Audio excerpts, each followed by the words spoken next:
Hello mga firsan! Ayan na nga, nahulog na ang camera. Te, hindi ka nagre-report, huwag kang ganyan.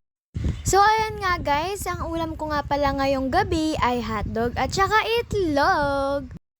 Kahit ganyan nga lang sarap na sarap ako dyan te. Kasi nga sabi ko gusto ko parang umagahan. Kaya ang gabi sa amin ng ulam namin ay umagahan. Ang umaga sa amin ng ulam ay gabihan. O di ba baligtad? So ayan na nga guys, ang sausawan ko ay Mang Tomas. Di ko ba alam, nakasanayan ko na ngayon na ang sausawan ay Mang Tomas sa hotdog te. Di ko alam kasi apakasarap niya te pag sa hotdog, chicken joy, di ba? Kaya bumibili talaga yung mama ko ng apakalaking Mang Tomas. Hindi naman apakalaki te. Sakto lang guys, pero ayun ata yung pinakamalaki. Yan pala yung pinakamalaki guys. Ano daw? So, samahan niyo na nga lang kumain. At pagkatapos ko nga guys, ay tatapusin ko na yung ginawa kong script. I mean, gagawing script. Lamo no, kanyama na soy. Hindi, charot lang. So, ayan nga. Masarap naman talaga, te. Baka lang din nyo kasi maintindihan. So, ayan nga, guys. Kinakausap ko dyan ang aking magandang kapatid. Eh! So, ayan nga, guys. Ganyan ako kumain, no? So, wala kayong magagawa. Like, so, kami lang dalawa ng kapatid ko kumakain dyan dahil hinihintay pa ng mama ko yung daddy namin. Daddy! I mean, tata namin para sabay silang kumain. Kasi guys, late nang umuwi yung aming tata kasi sa Taguig pa siya nagtatrabaho and wala pa namang accommodation. Accommodation pa tawag dun. Basta yon. Yung parang apartment ayun. Pero, pag madami ng work is, ayun, maghahanap na sila ng apartment. Ayan nga guys, sinuturuan ko yung kapatid ko kung nasaan yung ano ba yun? Nasaan yung baso ata or hindi pala tubig. Basta kung ano man yung hinahanap niya. Tignan nyo nga guys, pati itlog, ayan, sinasawsaw ko na rin. So, wala na kayong pakialam doon kasi gusto ko yun eh. Bakit ba? Hala, si OE. So, hindi to a day in my life kasi sasamahan nyo lang ako kumain and tapos na. Hindi gaganon. Charot lang. Tatapusin ko pa kasi yung script. Kaya for the go. Ay. And bukas ko na gagawin yung aming props. So, ayun lang. Ba't ang ingay, te? Huwag kang maingay, Laisha. Hala! Sa Aquaflash na lang. Aquaflash. Hindi, charot lang. Diyan ako uminom sa tumbler ko kasi meron pang natitirang tubig. And malamig-lamig pa. Kaya diyan muna ako uminom. Next year, kapag high school na ako, papalitan ko na yan talaga, te. Gusto ko talaga yung purple na, te. Hala. So, yan. Sige, tapusin natin kung paano ako kumain dyan, te. Hindi ko na ipa-fast forward pa. Meow, meow, meow, meow. Meow, meow, meow, meow. Meow, meow, meow. Hindi ganong kanta, te. Dapat mukbang talaga. Parang malungkot naman yun. Bakit mo kinakanta kung malungkot? Inawa yung sarili, te. So, kumuha pa ako ng kanin dyan. Kasi bakit ba? Gusto ko eh. Yeah! So, ayan na nga guys, kain lang, tamang kain lang te, apakatagal Magre-report pala kami bukas, and ako yung leader, talaga naman leader, kasi ako lang talaga yung gumagawa. Hala si OA, charot lang.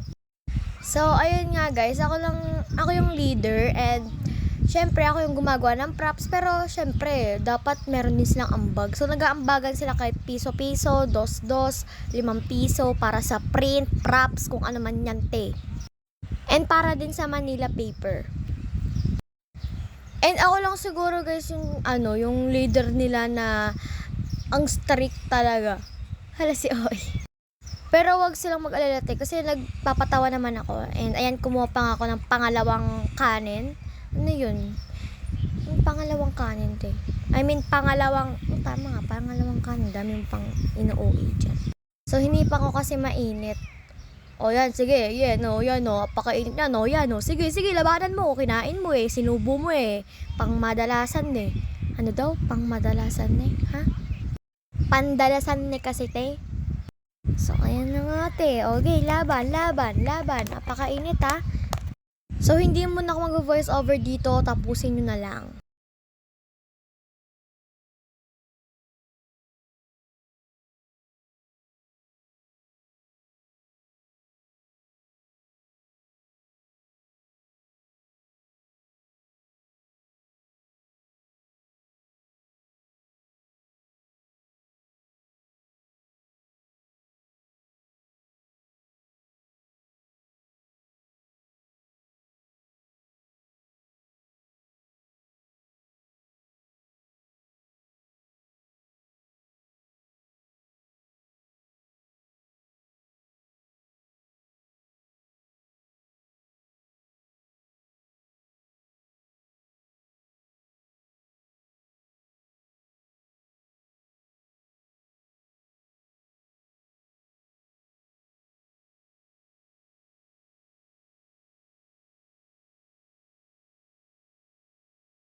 So, ayan, nililigpit ko na nga ang aming pinagkainan.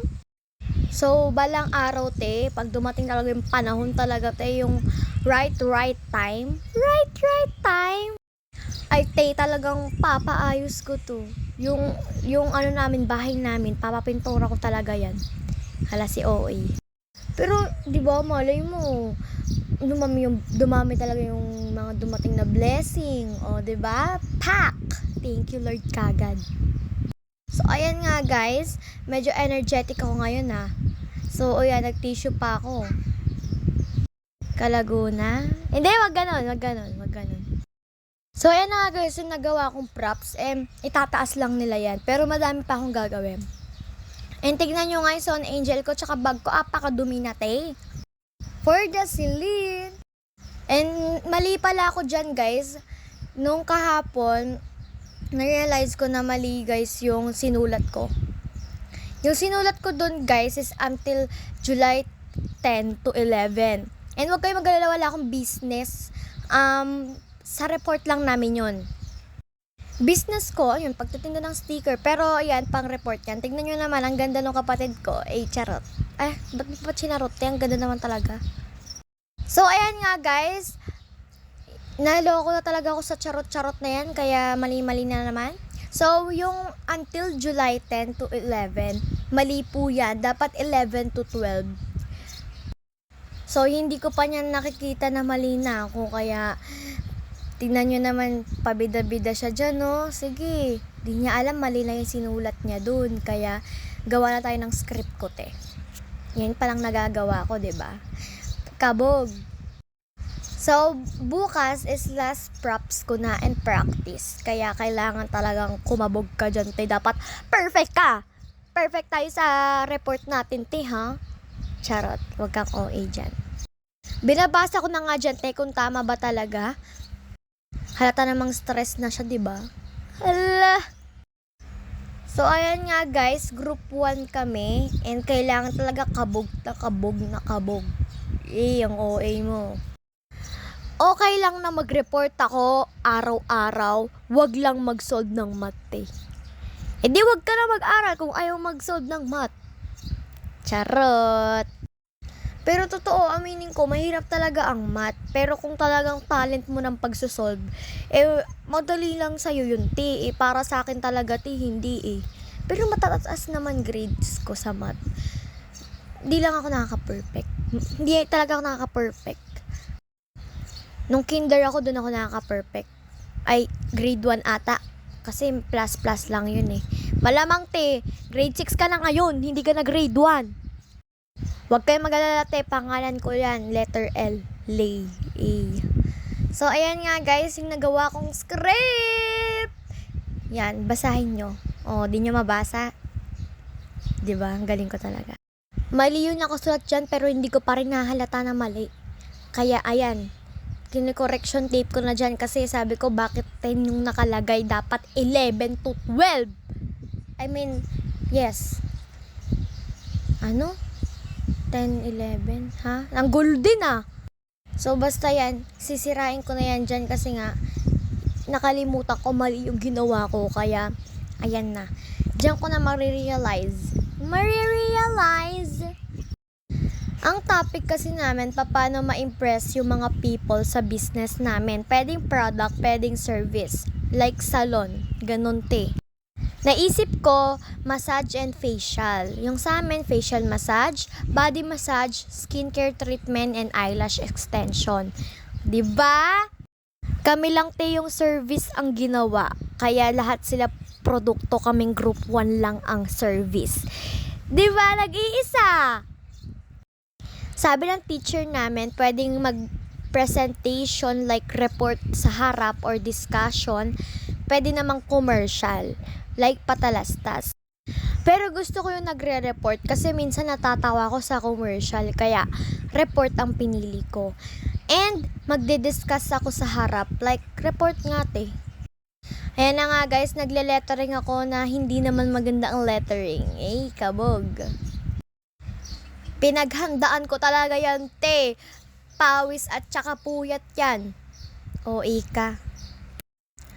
Hindi ko naman sinisingil ang aking mga kagrupo dahil sila nang bahala kung talagang mag-share sila ng blessing nila, and kung wala naman silang i-share, edi don't. Charot lang. Pero mababait naman sila, pero madadaldal nga lang yung mga lalaki. Kaya ayun talaga yung pinakaayaw ko, madadaldal. Tapos tumatawa pa yung iba, magpapakilala na lang. Pero, buti na lang, nung nag-perform or nag-report na kami, walang tumawa. Kaya, perfect. And, sabi ko talaga, Lord, gabayan niyo po ako sa aking pagre-report. Sana po makapasa or maka-perfect kami. Okay na ako doon. Dasal talaga ako guys ng dasal noon. Kasi, hindi ko naman first time mag-report. Nung grade 5 ako, and nung English subject namin ngayong grade 6, re-report pa rin ata kami, or hindi naman report, like i-explain mo lang ba't ganun yung sagot mo, 'di ba? I mean, bakit ganun yung sagot ng grupo ko? Ganon. And kung nagtataka kayo bakit ang onti ng marker ko, kasi ayoko pong madaming bit-bit, lalong-lalo na yung mga kaklase ko ay nagkukulang ang gamit ko kapag sila ang nagheheram. Hindi ko naman sila sinisisi or what, but for the go. Thank you ulit kay Lynn kasi meron pa siyang inuwi para sa amin. Ayun nga pala guys, yung Australian honey. Tama ba? And syempre, 7 kaming magkakaibigan and 7 din yung dinala niya. I mean, siguro 10 kasi may natira pa eh. And, syempre, nag-iisa lang yung purple. Kanino pa ba yun? Eh di sa akin na kasi purple eh. So, ayan nga guys, thank you Kaylin, I love you. Sour mouth. Pero ayan na nga guys, nag-aayos na ako. I mean, nagliligpit na ako para bukas, and may gagawin pa akong props pagka uwi ko ng bahay. Bukas pa yun tewa, baka sabihin nyo alis na ako ngayon, gabi pa. So, ayan na nga guys, sinasara ko ng aking bag.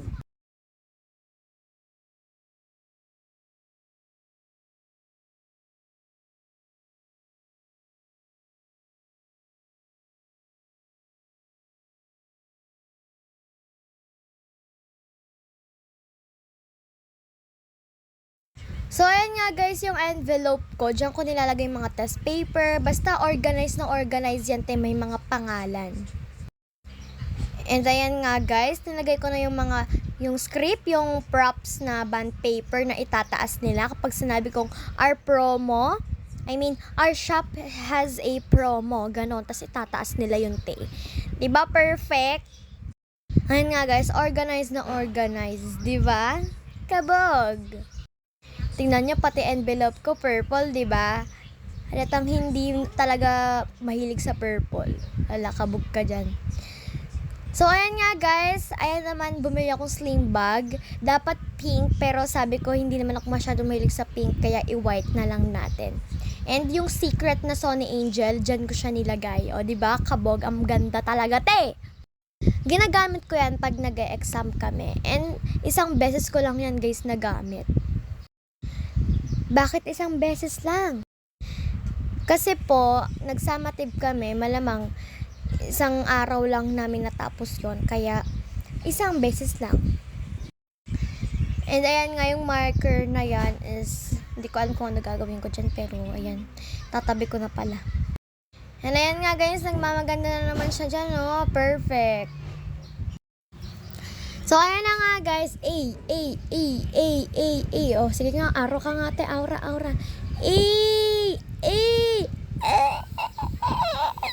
Grabe na yun, te. Hindi na si Alden recharge yun. Alden de-recharge. De-charge pala. So, ayan nga guys. Tapos na akong gumawa ng props. And ito na nga pala guys yung day na last practice namin. And ito na yung day na mag-perform kami. Yun lang guys. Bye-bye!